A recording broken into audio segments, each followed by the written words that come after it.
Hi folks, welcome to the Preferred Homestead. This is Travis. Thank you all for stopping by to watch. Well, it's pretty chilly this morning. 11, 12 degrees. Is supposed to warm up into the 40s this afternoon and for the next few days. But I'm telling you, if you live in the Ozarks, southern Missouri, northern Arkansas, well, anywhere in the Missouri, kind of the Midwest, whatever, you should probably be getting ready for this weekend. While it's still too early to determine exactly what's being expected, the different models, well, they're showing some different stuff. The European model showing much less weather, cold, some precipitation, but not overly horrible. But the Canadian model is showing really bad. In fact, it's showing a lot of the Ozarks will experience blizzard-like conditions with upwards of 10 inches of snow now. So it's somewhere between maybe an inch or two and 10 inches is what they're saying. And for those of you that's lived in the Ozarks for any length of time, you know that it is quite possible that we could get that. And on top of that, it's supposed to be really cold. So Friday and Saturday is when we get the precipitation, and then the temperature will drop. And by Sunday, we're talking like, teens for the high during the day. So yeah, you should probably get ready for that, because it could be a wild weekend. Update on my granddaughter. Yesterday, she had a good day. Mom and Dad sent us some pictures. She actually they were let her get out of the bed for the first time in a couple of weeks. And kind of sit and play a little bit. They said she's getting back to normal, and she was full of sassiness and attitude, which that's good. That's my granddaughter. All right, she was growling at people when they came in and stuff like that. I mean, she's only 2 years old. I'm almost 50, and I do that. So that's good news. They said she's still got a ways to go. That this condition that she's developed because of all this is very serious, and she's still going to be on dialysis for a while, and they're just unsure at this point what the long-term prognosis is on her kidneys, which seems to be the worst part of it right now. So continued prayers are very much appreciated. All right, for all of you that are like, the video starts at 3 minutes. Boom, there you go. It's been 3 minutes or so. So let's talk about the thing that when I talk about it, YouTube always puts the little thing below the video that says, this is a conspiracy theory. And that's the New World Order. I know it's not as exciting as it used to be, but it should be, because for the last 10, 20 years, many of us, myself, some of you have been in this game that long. We've talked about it. We've said, this is happening to set this up. Well, now we're beyond that. We are now in the active stages of it being put forth to the public. Like, they're not even holding back anymore. Just a few days ago, you had one of Trump's people and the Canadian Prime Minister openly talking about how the New World Order is being developed and built right now.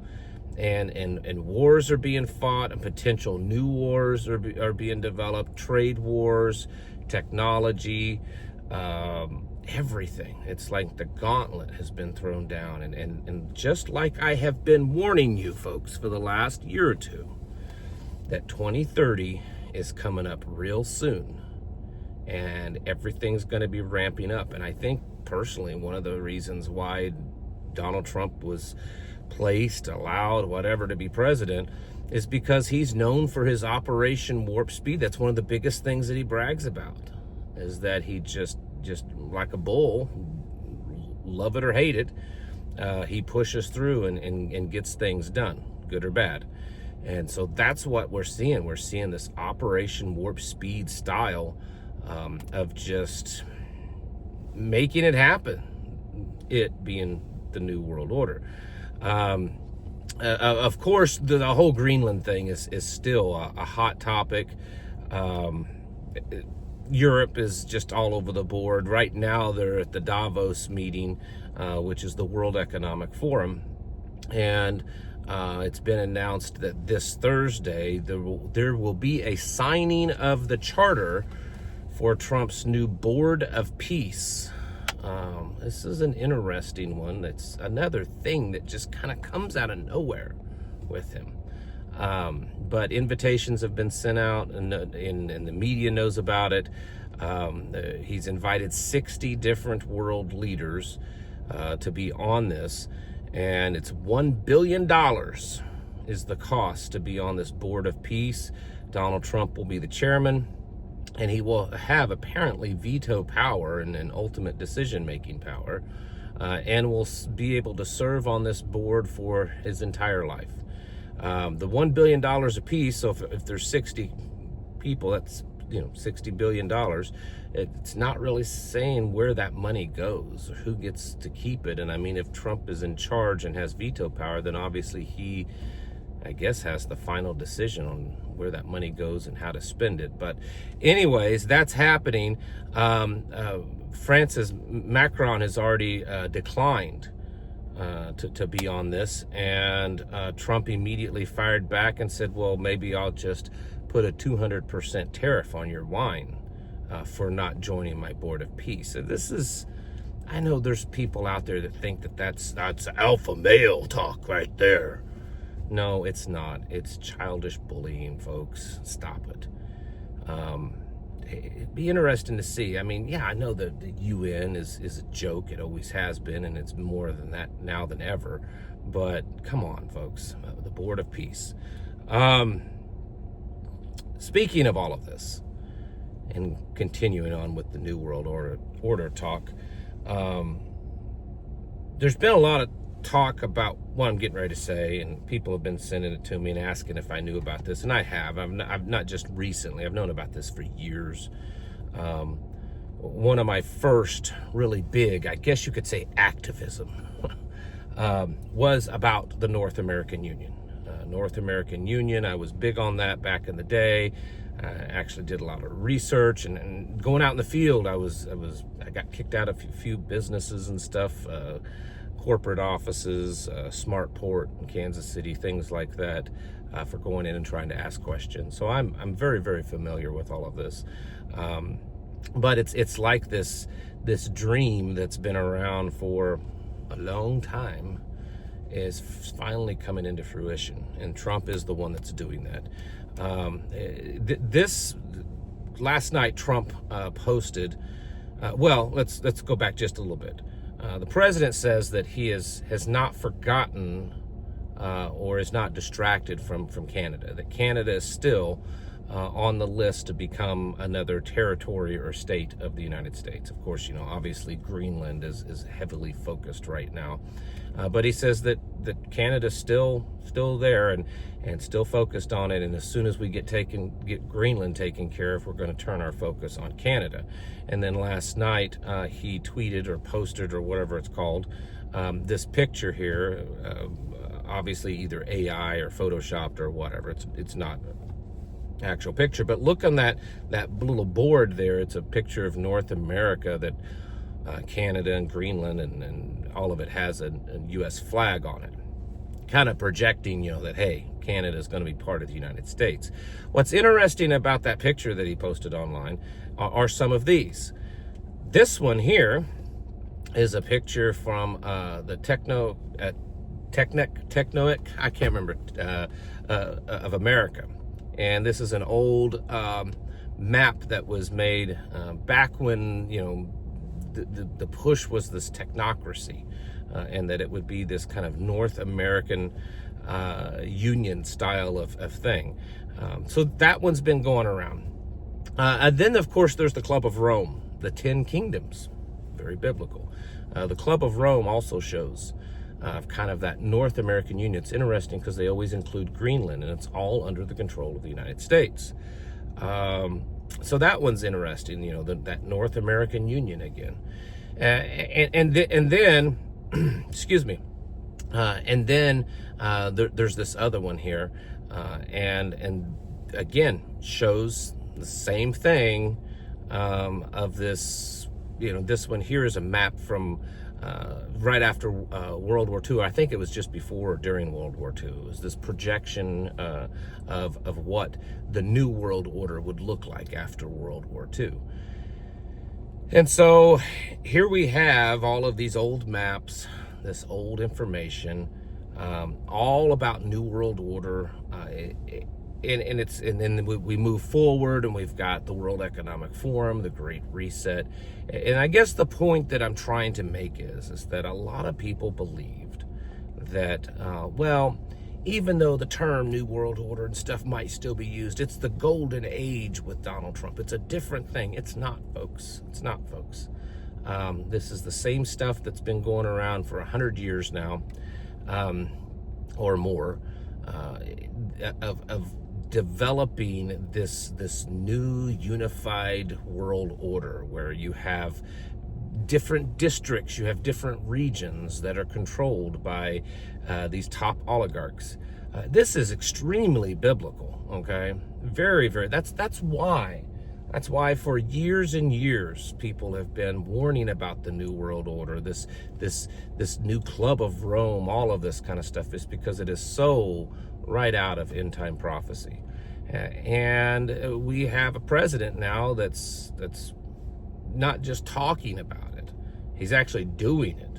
Yes, other presidents have let things slip here and there and kind of talked about it, but now we have a president actually doing it. And I believe that everything happens at the right time and right place for the most part with these people. And they have, they needed the technology. They needed things to kind of align just right for this to happen. And that's why Donald Trump has been put into power. And to take Greenland, to bring Canada in, parts of Latin America. And who knows? I guess China's going to control the Far East, and Russia, probably eventually Europe.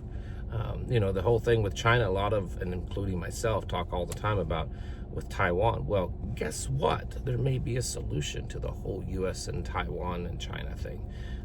There are sources inside the White House that are talking about, we just need to move all of our chip processing capabilities out of Taiwan, which has been talked about. That's not something brand new.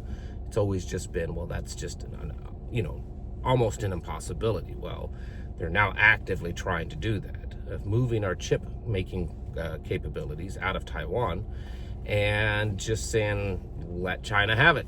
If that's the big deal, we don't want China to have it because we need the microchips. China wants Taiwan. Let's get the microchips that we need out of there and the processing capabilities, get it set up here in the U.S., and then just let China have Taiwan. And then we walk away from that whole region for the most part. This is serious stuff that's happening. And yeah, I might be spinning a little bit of conspiracy theory, but when you have the president himself sharing these pictures that look just like stuff that's been going around for decades or even centuries, it's not too much of a conspiracy.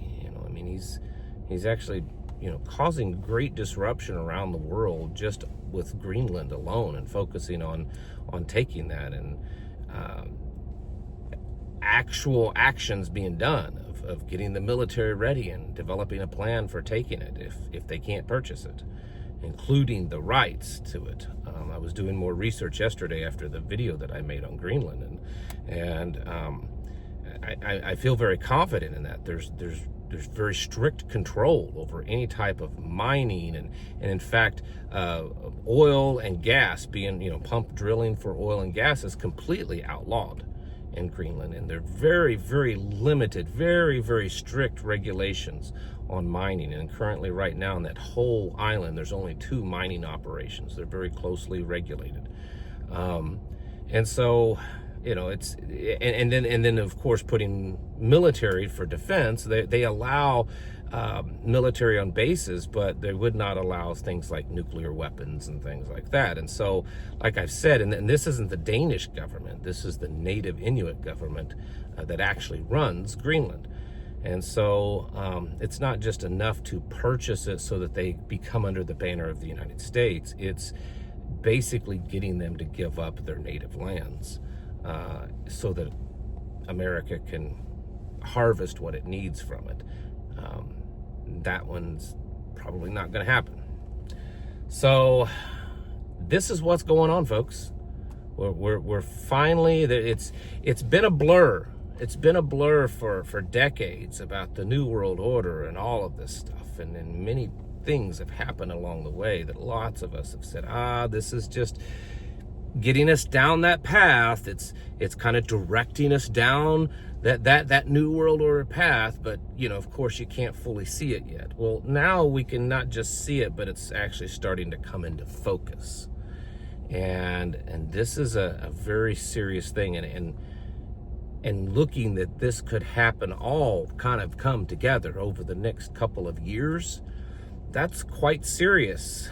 Folks, just stop for a moment and remember COVID. It doesn't seem that far off, does it? You can remember what happened. Well, I'm here to tell you that the kind of final putting together of all of this New World Order will probably take less time than we've had since COVID, maybe half of that time. It's been 5-6 years since COVID, and all of this stuff that's being put together and that's happening based on timelines is probably 2, maybe 3 years tops. So you don't have that much time left.